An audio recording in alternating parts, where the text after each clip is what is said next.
India's top federal investigative agency has filed formal charges against 13 people for the 2026 medical entrance examination paper leak. The charges were filed as the lower house of parliament passed a bill to strengthen penalties for exam leaks despite opposition protests.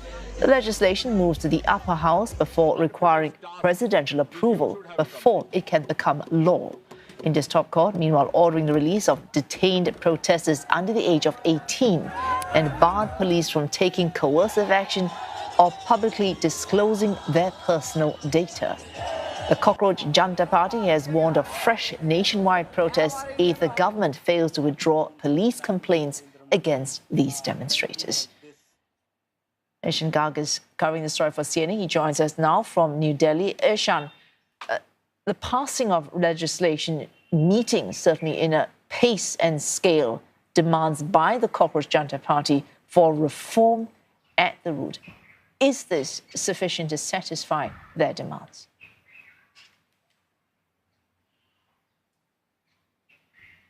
Well, what they had campaigned on broadly was the idea of education reforms, and some of their demands already have been met. For example, the resignation of India's education minister, who's now been replaced by another member of parliament. And so while that demand has been met, the question of education reforms, that's still something that's being worked on. Now, the government passing this new bill, at least in the lower house of parliament, is still 2 steps away from becoming a proper law. But this is one step in the direction of those education reforms, building on those education reforms. Now, what the Cockroach Janata Party and their senior leaders are saying, that their immediate concern is that a lot of the police complaints against protesters, they have not been taken back by the police, and they say that this is something the government had assured them of. We've already seen in the states of Assam in northeastern India, in the state of West Bengal and Bihar in eastern India, where police have already, they have cancelled these complaints against those protesters. But as of Wednesday morning, we had not heard of any such news coming from the Delhi police. Delhi, of course, was the epicenter of these protests that were that had turned violent on a few occasions as well. India's Supreme Court has also talked about this matter. On Tuesday, Chief Justice of the country said that the police complaints that have already been filed, the investigations, they need to go on.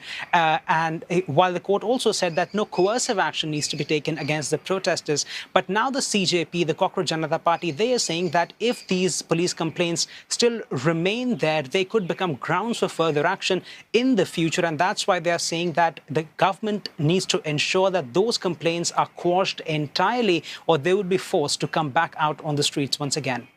Well, Ishan, the original reason for these protests when they started was anger at the leak of the examination paper of medical examinations this year. So we've had India's top federal investigative agency filing formal charges against 13 people. The charge sheet apparently 20,000 pages long.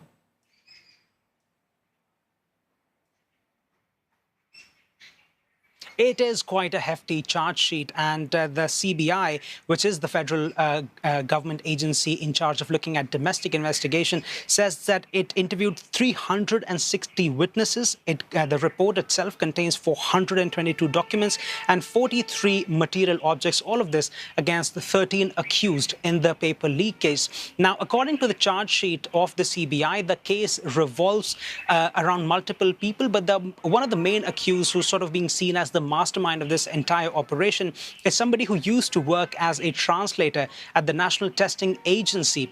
Now, this is the body that is responsible for holding examinations like that medical entrance exam test.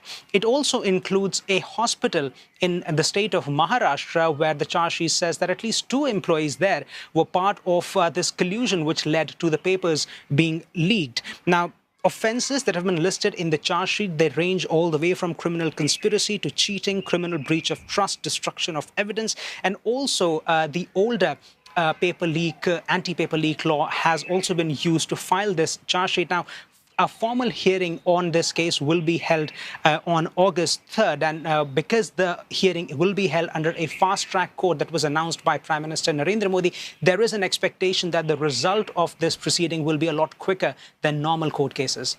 Thanks. Ishan Garg there for CNA from New Delhi.